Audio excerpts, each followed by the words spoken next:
Shalom, kembali lagi pada video pembelajaran kali ini. Dan video pembelajaran pendidikan agama Kristen kali ini yaitu tentang materi Tuhan pedoman kehidupan keluargaku. Dan langsung saja kita masuk pada pembahasan. Apa sih arti keluarga menurut kalian? Nah, menurut Kamus Besar Bahasa Indonesia, keluarga berarti ibu dan bapak beserta anak-anaknya atau seisi rumah. Nah, pengertian ini mengacu pada aspek antropologis, yaitu manusia dalam lingkungan keluarga. Istilah keluarga berbeda dengan istilah rumah tangga. Rumah tangga lebih bersifat material ekonomis, yaitu sesuatu yang berhubungan dengan urusan kehidupan dalam rumah seperti belanja dan sebagainya. Selanjutnya, menurut Hendy Suhendi, keluarga adalah suatu kelompok yang terdiri dari 2 orang atau lebih, yang direkat oleh ikatan darah perkawinan atau adopsi, serta tinggal bersama. Meskipun keluarga didefinisikan secara berbeda, seperti yang sudah saya sebutkan tadi di atas, namun terdapat kesamaan dalam rumusan yang berbeda tersebut.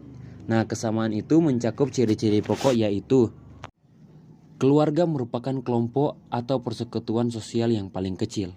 Selanjutnya, keluarga terbentuk apabila ada ikatan darah perkawinan ataupun adopsi. Selanjutnya, keluarga merupakan suatu persekutuan yang berawal dari 2 orang yang berbeda jenis kelamin yang diikat dalam satu ikatan pernikahan. Nah, selanjutnya juga terdapat 2 bentuk keluarga dalam masyarakat, yaitu yang pertama ada keluarga inti dan keluarga besar. Nah, keluarga inti yaitu kelompok yang terdiri dari ayah, ibu, serta anak-anak, atau keluarga yang terdiri dari pasangan suami dan istri dan anak-anaknya. Selanjutnya ada keluarga besar. Nah, keluarga besar yaitu kelompok yang terdiri dari semua orang yang berketurunan dari kakek dan nenek yang sama, termasuk keturunan masing-masing istri dan suami. Atau dengan kata lain, keluarga besar adalah keluarga batin ditambah kerabat lain yang memiliki hubungan erat atau hubungan darah dan senantiasa dipertahankan, misalnya kakek, nenek, paman, bibi, sepupu, keponakan, dan sebagainya. Dan selanjutnya kita masuk dalam fungsi keluarga. Nah, setelah sebuah keluarga terbentuk, anggota keluarga memiliki tugasnya masing-masing. Nah, suatu pekerjaan yang harus dilakukan dalam kehidupan keluarga inilah yang disebut sebagai fungsi. Nah, adapun fungsi keluarga adalah sebagai berikut. Yang pertama ada fungsi biologis, berkaitan dengan pemenuhan kebutuhan biologis dan seks suami istri untuk menghasilkan keturunan, memenuhi kebutuhan gizi keluarga, serta memelihara dan merawat anggota keluarga secara fisik. Selanjutnya, ada fungsi sosialisasi anak. Nah, berhubungan dengan pembentukan kepribadian anak, serta memperkenalkan pola tingkah laku sikap, keyakinan, cita-cita, serta nilai-nilai yang dianut oleh kelompok sosial ataupun masyarakat. Nah, selanjutnya ada fungsi afeksi. Nah, fungsi afeksi ini berhubungan dengan rasa. Misalnya rasa kasih sayang, keintiman, perhatian, dan rasa aman yang tercipta dalam keluarga. Selanjutnya ada fungsi edukatif. Nah, fungsi ini berkaitan dengan pendidikan untuk anak sesuai dengan tingkat perkembangannya, serta menyekolahkan anak untuk memberikan pengetahuan, keterampilan yang sesuai dengan bakat dan minat yang anak sukai. Yang selanjutnya adalah fungsi religius. Nah, fungsi ini mendorong dikembangkannya seluruh anggota menjadi insan-insan agama yang penuh ketakwaan kepada Tuhan Yang Maha Esa, serta menunjukkan penghayatan dan perilaku nilai-nilai agama. Nah, selanjutnya ada fungsi protektif. Nah, fungsi ini bertujuan agar memberikan tempat yang nyaman bagi anggota keluarga dan memberikan perlindungan secara fisik, ekonomis, maupun psikologis bagi seluruh anggotanya. Yang selanjutnya ada fungsi rekreatif. Nah, fungsi ini bertujuan untuk mencari hiburan, memberikan suasana yang segar dan gembira dalam lingkungan keluarga. Dan selanjutnya ada juga fungsi ekonomis. Nah, fungsi ini berkaitan dengan orang tua yang mencari sumber-sumber penghasilan untuk memenuhi kebutuhan keluarga dan pengaturan penggunaan penghasilan keluarga untuk memenuhi kebutuhan keluarga sepenuhnya. Nah, yang berikut ada fungsi status sosial. Nah, fungsi ini adalah di mana keluarga akan mewariskan kedudukannya kepada anak-anaknya, karena kelahiran anggota keluarga biasanya dihubungkan dengan sistem status ini. Selain itu, status individu juga dapat berubah melalui perkawinan dan usaha-usaha yang dilakukan oleh seseorang. Nah, Selain fungsi keluarga yang sudah saya uraikan tadi, secara khusus menurut iman Kristen, fungsi keluarga seperti yang dipaparkan dalam Alkitab adalah sebagai berikut. Yang pertama pastinya sebagai teman sekerja Allah dalam mengelola alam semesta dan segala isinya, yaitu dalam Kejadian 1 ayatnya yang ke-28. Manusia diciptakan sesuai dengan gambar dan rupa Allah atau imago Dei. Artinya, manusia merupakan perpanjangan tangan Tuhan di bumi untuk menjaga seluruh ciptaan Tuhan, termasuk dalam hubungan antara sesama dan juga alam. Yang berikutnya, sebagai lembaga pendidikan yang utama dan yang pertama. Itu bisa kita lihat sama-sama dalam Ulangan 6 ayat 4-9 sudah tertulis. Nah, yang pertama berarti belum ada lembaga lain yang dapat mendahului peran keluarga dalam pendidikan anak-anak. Yang utama berarti belum ada lembaga lain yang mengungguli perannya keluarga dalam pendidikan anak-anak. Dengan kata lain, keluarga menjadi lingkungan dasar penerapan dan pembentukan nilai-nilai kehidupan sesuai dengan ajaran Kristiani. Nah, yang selanjutnya, sebagai wadah semua anggota keluarga mengekspresikan kasih, kesetiaan, dan sikap saling untuk menghormati. Nah, itu bisa kita baca bersama dalam Efesus 5 ayat 22-23 dan juga Efesus 6 ayat 1-3.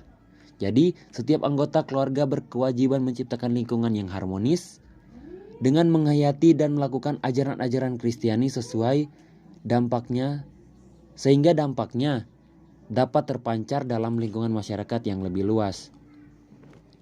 Nah, berikut kita akan membahas tentang peran Allah dalam kehidupan keluarga.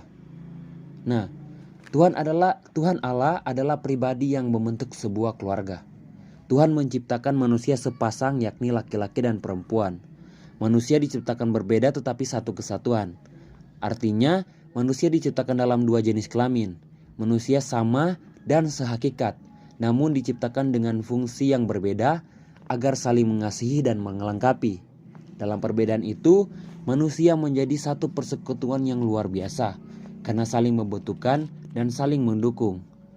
Tuhan ingin memberikan daya tarik yang luar biasa dalam diri sebagai laki-laki dan perempuan, sehingga mempunyai rasa suka yang membuat mereka bertemu dan saling mengikat diri.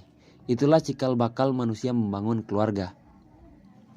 Nah, Rasul Paulus menyebutkan bahwa keluarga Kristen harus hidup dengan menjadi Kristus sebagai kepala keluarga.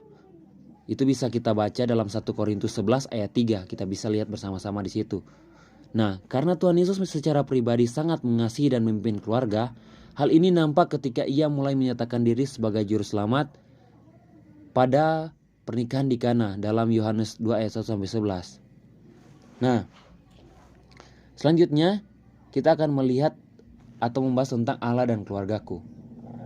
Nah, di sini seorang anak yang berkembang menjadi remaja mempunyai dua dimensi kehidupan yang sedang dan pastinya akan dijalani selanjutnya. Di satu sisi pastinya anak berada dalam posisi sebagai salah satu anggota keluarga, tetapi di sisi lain juga ia akan membentuk keluarga yang baru pada masa yang akan datang. Oleh karena itu, seorang anak perlu dipersiapkan dan disiapkan sejak dini melalui berbagai pengalaman yang diturunkan dalam keluarganya. Nah, berkaitan dengan hal tersebut, keluarga Kristen masa kini perlu menyadari perannya dengan cara memperlakukan nilai-nilai kehidupan, baik secara Alkitab maupun teologis. Seperti yang pertama, keluarga sebagai pusat pembentukan kehidupan rohani. Nah, dari keluarga kita mempelajari pola-pola hubungan akrab dengan orang lain, nilai-nilai, ide, dan perilaku yang berproses hari demi hari, tahun demi tahun. Nah, di samping keluarga juga terdapat sekolah, gereja, kelompok masyarakat yang juga berperan untuk membangun jati diri dan kehidupan rohani. Nah, selanjutnya keluarga sebagai tempat bernaung kudus. Maksudnya di sini adalah keluarga merupakan tempat penerimaan, pembinaan, pertumbuhan yang memberdayakan anggota-anggota keluarga untuk berperan serta dalam tindakan kasih dan penyelamatan Allah yang terus berlanjut.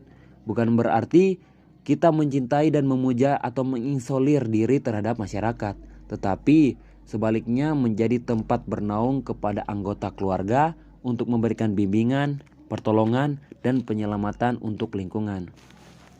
Yang berikut juga keluarga yang mencerminkan kasih Allah secara holistik atau menyeluruh. Di sini kehidupan keluarga perlu ditata untuk mencerminkan atau merefleksikan kasih Allah yang memberikan pengasuhan secara fisik, mental atau emosional, sosial, spiritual atau rohani kepada seluruh anggota keluarga. Hal ini juga dikenal sebagai kasih Allah yang bersifat holistik atau menyeluruh. Nah, yang berikut juga keluarga sebagai pencerita. Nah, keluarga adalah pencerita yang alamiah di mana orang yang lebih tua yaitu kakek, nenek, ayah, dan ibu adalah pencerita utama untuk menceritakan karya-karya Allah di dalam keluarga sebagai kabar kebaikan atau kabar kesukaan. Nah, orang tua yang bercerita adalah bagian dalam kebudayaan kita yang mungkin seringkali kita abaikan. Nah, selanjutnya kita akan melihat bersama bahwa kita harus melibatkan Tuhan dalam kehidupan keluarga, pastinya. Nah, dalam keluarga Kristen ada hal yang khas berkaitan dengan peran Tuhan dalam keluarga. Nah, peran Tuhan melingkupi seluruh aspek kehidupan keluarga maupun pribadi. Nah, perannya adalah sebagai berikut. Yang pasti yang pertama, timbul pertanyaan bagi kita, mengapa sih kita harus melibatkan Tuhan dalam kehidupan keluarga? Nah, pasti yang mengapa orang atau kita harus melibatkan Tuhan dalam kehidupan keluarga kita. Yang pertama, karena Tuhan adalah sumber berkat. Nah, pengertian berkat Tuhan cakupannya sangat luas, bukan hanya sekedar uang atau hal-hal material lainnya, tetapi berkat Tuhan juga meliputi kesehatan, sukacita, damai sejahtera, kemenangan, umur panjang, kebahagiaan, dan sebagainya. Yang berikutnya, karena Tuhan adalah Maha Pengampun. Nah, tidak seorang pun yang hidupnya sesempurna seperti Tuhan di dunia ini, termasuk Anda dan saya, siswa-siswa dan saya. Pastinya kita semua berbuat dosa di dalam pikiran, perkataan, maupun perbuatan kita setiap hari. Nah, kematian Tuhan Yesus merupakan tanda kasih yang sangat besar kepada umat manusia sebagai Tuhan yang Maha Pengampun. Nah, seperti Tuhan yang Maha Mengampuni, kita sebagai orang Kristen, sebagai peserta didik Kristen, harus bisa mengampuni orang yang bersalah kepada kita. Nah, selanjutnya, Tuhan adalah pembaru kehidupan. Pembaruan oleh Tuhan sering disebut juga dalam kekristenan sebagai hidup baru. Artinya, manusia memulai kehidupan yang lebih baik dan berarti dalam Kristus. Kristus masuk dan berdiam dalam kehidupan manusia yang baru, yang tidak sama dengan kehidupannya yang lama lagi. Pembaruan oleh Tuhan dalam keluarga kita akan dilaksanakan dalam arah dan tujuan kehidupan keluarga yang sesuai dengan apa yang dikehendaki oleh Tuhan. Nah, dalam Kejadian 2 ayat 24 terdapat 3 landasan dalam membangun keluarga Kristen, yaitu pertama, meninggalkan ayah dan ibunya. Yang kedua, bersatu dengan suami atau istrinya atau tidak lagi mengenal yang namanya perceraian. Nah, yang ketiga pastinya keduanya menjadi satu daging dan tidak ada orang ketiga. Nah, demikianlah materi kita tentang Tuhan adalah pedoman kehidupan keluargaku. Dan selanjutnya ada evaluasi untuk para peserta didik. Yang pertama yaitu apa sih yang harus dilakukan supaya keluarga menjadi keluarga Kristen yang bertumbuh. Dan yang kedua, jelaskan apa yang dimaksud dengan keluarga sebagai pusat pembentukan rohani. Dan yang ketiga, mengapa keluarga disebut sebagai pendidikan pertama dan utama. Jelaskan. Itulah evaluasi untuk para peserta didik. Demikian materi kita di saat ini. Terima kasih, shalom, dan sampai kita bertemu pada video pembelajaran selanjutnya.